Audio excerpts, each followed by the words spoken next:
let's talk about the price of things. Yeah, so I have a hobby channel, Arcturus Hobbies, where I do Lego and Games Workshop miniatures and other miniatures as well, but far less common, mostly Lego and Warhammer. I play video games too. I play other games with friends, and most of these hobby related things are getting more expensive. Right? Video games just went up to $70 for a new game on PC. I think they're going up to $80 or $90 for Switch. And Microsoft and Sony are going to follow suit and raise theirs to match Nintendo's. I think that's going to backfire on them more than anything else, but I could be wrong on this. I was looking at numbers for things, and Black Myth Wukong was, I believe, $60 on release. It's $60 base price now.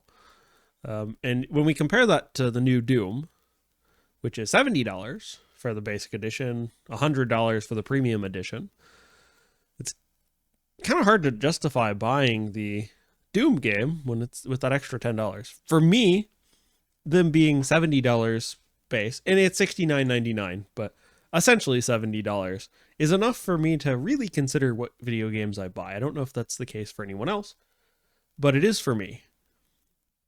And I had to really debate buying the new Monster Hunter Wilds, which I did pick up, and because that was $70, and it was kind of hard to justify that, but I played it for a decent amount. I got 40 hours out of it, but I last played in April. So, was it worth the $70, or should I have waited till all the updates were out and there were the sales? I think so. I played it a lot with some friends when they were playing it, so I think that was worthwhile. But it's really hard to justify the new Doom game. And I know Steam numbers aren't going to be super accurate because Doom is also on Game Pass. But Microsoft has said that Doom hit 3 million players. Not sales. They didn't sell 3 million copies, but they hit 3 million players.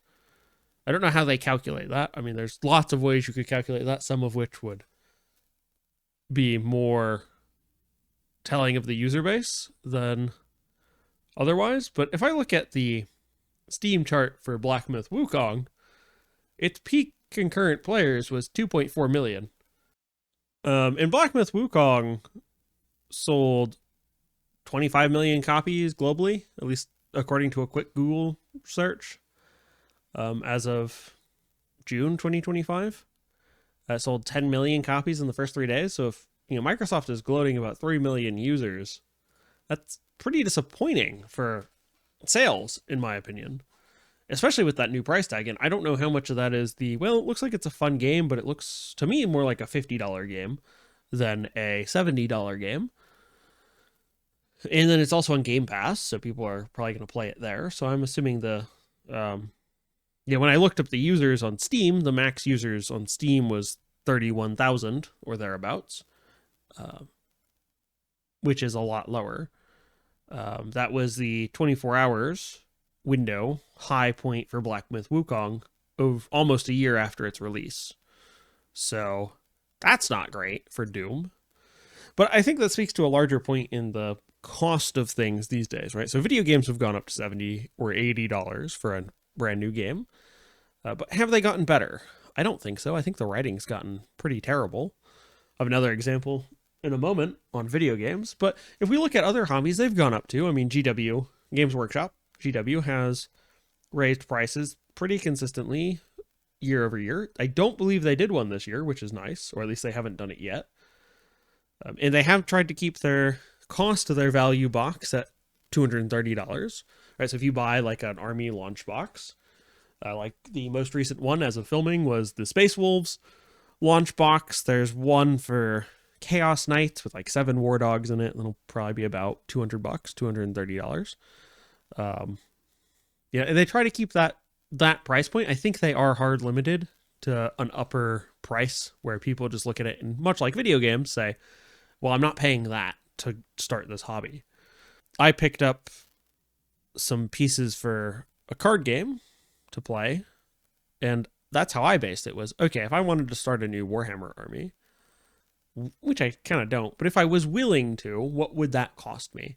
just the basic entry point, which in my opinion is a combat patrol. The cheapest is about $100, not including the time, and supplies to build and paint the things, but just to buy the box. And so I looked at it and said, okay, I'm willing to spend about that much on this game and see if I like it. But that's like the hard out, and it's kind of like, okay, when I hit the point, maybe if I'm lucky, I've opened a card where I can sell it and kind of recoup some of that loss.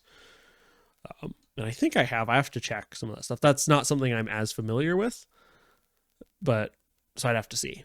When we look at Lego, right, Lego's going through price increases, and they're going to say it's because of tariffs, but I think we all know that that's just an excuse to kind of get people used to a higher price because people are still buying stuff, right? Like GW won't lower prices until people stop buying. And it appears they won't, because there have definitely been a few things where it's like, why would anyone buy that? And it sells out on release day, if not within like an hour or less. Like the Space Wolves box that I was just referencing, I believe sold out within 5 minutes. Maybe a little longer, but about that time frame. Personally, for me, other than the Space Wolves box, I have not picked up anything else, and I was kind of iffy on that one, but I'll discuss that when I look at the Space Wolves box when it releases.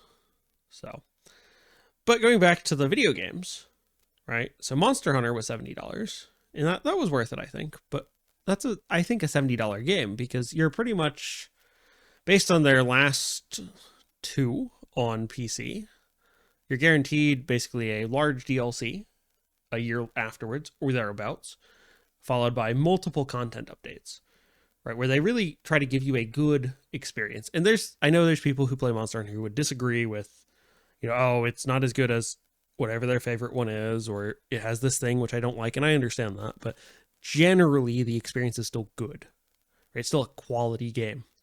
If we look at another franchise like Assassin's Creed, I have not really heard anything that makes me want to play the newest Assassin's Creed Shadows. Even though it's set in Japan, there's not much in there gameplay-wise that I'm interested in. The previous title, Valhalla, was not great. I recently started replaying it and remembering why, and I stopped playing it. It doesn't feel fun to play. Something with whatever they changed for the controls, for the character, it doesn't feel as fluid. It's not that it's choppy, but it doesn't feel as nice. For a game about Vikings, you desync if you attack civilians, which is odd when in the previous title they didn't care. Honestly, it's made me want to go back and play Odyssey instead, and I'm not really sure I want to invest in that to do so. But Odyssey was a better game, and Valhalla just doesn't feel great. Nothing in Assassin's Creed Shadows has made me want to go and shell out $70 for Assassin's Creed Shadows. And I'm going to double check that price just in case I misremembered, but no, it's $69.99 for the base game. I'm sure they have they have a deluxe edition for $90, which I don't know why I would buy that, because the last one they did, the season pass, didn't cover all the DLC, which was not great. And the DLC for Valhalla, one of them was like $40, which was not nice. I didn't buy it, but again, I didn't really enjoy the game. I just didn't feel good. So there is that. There's that consideration there. So for me, I'm hitting the point with a lot of these where it's, okay, I got to find other hobbies that don't involve paying for things that don't feel like they're worth it, is really the thing. I mean, I think there's really good room for an indie developer, if you can keep the prices down, to put out quality games. Like Manor Lords is really good. I'm a little worried about Pax Romana, which is the newest upcoming Anno game, but everything I've seen about it says it's actually quality. And the Anno games have always been fun. 1800 was fun, at least. There was one entry before that wasn't as good, in my opinion, but it was fun. But if the price is $70, I'm not sure I will be able to justify buying it at that cost, right? Because it's something about okay, now it's $10 more. It's really hard to justify, because I remember when they were $49.99, and the justification for that never made sense to me. The $59.99 or $49.99, right? Because at one point you used to buy a physical copy of the game. You'd get a box, you'd get a book of some kind, whether it was an instruction manual or art book or combination of the two, right? They were nicely made things, and you get discs, right? You used to install things on discs. But when they went away from those and you bought everything digitally, the price didn't go down. Not that I remember, at least. And then the price keeps going up, but it's like the cost to produce this, you don't have warehousing. You don't have inventory. You don't have, we printed 400 extra copies and now they're sitting on shelves anywhere because we overestimated demand. Or I guess 4,000 copies would be more likely, right? It's all digital. So you don't have the distribution cost in that way. And they're going to keep raising the price. And most of the games aren't worth it. The writing's not good. That's the other thing about Assassin's Creed Valhalla, is the writing is just not interesting. I mean, Odyssey was at least, like, it's a pretty clear story of, okay, I want vengeance for my family. Sure, that's fine. But Valhalla is kind of like, oh, I want to go conquer this area, but it's so poorly told. It's just not interesting. From what I've heard, Shadows is the same, that the story is just not interesting. So it's hard to justify spending $70 on poor quality product. Like, I don't mind buying a quality product. If your stuff is good, I'll pick it up. Like, I'll still pick up some Lego sets. I'm a lot more choosy and I have to wait for sales now, but I'll still pick up Lego sets because I enjoy those. And most of them are a fun time. And I kind of know what to look for things that I won't enjoy in a Lego set. But for same for video games, is I know, okay, I'm probably not going to play enough of this game to justify spending $70 on it. And stuff like Doom is hard because I own the previous Doom. I can pick that back up. I think I own Doom 2016. I might have skipped that one. But it's like I could pick that up for a lot less, and it's the same gameplay. So what am I getting with this new one that is improved upon the old one? What makes it better? Monster Hunter Wilds was pretty clear because they made changes to weapons. There's more people playing it, so you can group up better. The monsters are a little easy, but I think that will probably change as they keep putting out new ones. I'm not entirely sure. But it's still a fun time, and I have multiple friends who play Monster Hunter a lot, so I can easily, hang out with friends and do that. Like, Doom is kind of a single-player game, so it's a lot harder to justify. Assassin's Creed, another single-player game where, the worth of Assassin's Creed comes from gameplay and story. And if the gameplay is like Valhalla, I'm not going to enjoy it. And if the story is like Valhalla, I'm definitely not going to enjoy it. And if both of them are like Valhalla, then why would I spend money on it? So I guess that leaves the question of, do you find it difficult to spend money on some of these things? Or is it, no, I want to play the new Doom, so I'm going to buy the new Doom. And yeah, okay, it costs $80, but so I buy one game instead of two, but I was only going to play one of them anyway. Or are you really reevaluating your purchasing decisions for these entertainment categories for, video games or Lego or Games Workshop or any other hobby that you do? Or you really, is price changes affecting how you approach those? So let me know in the comments down below. Be happy to see your replies. And I will see you next week with another video.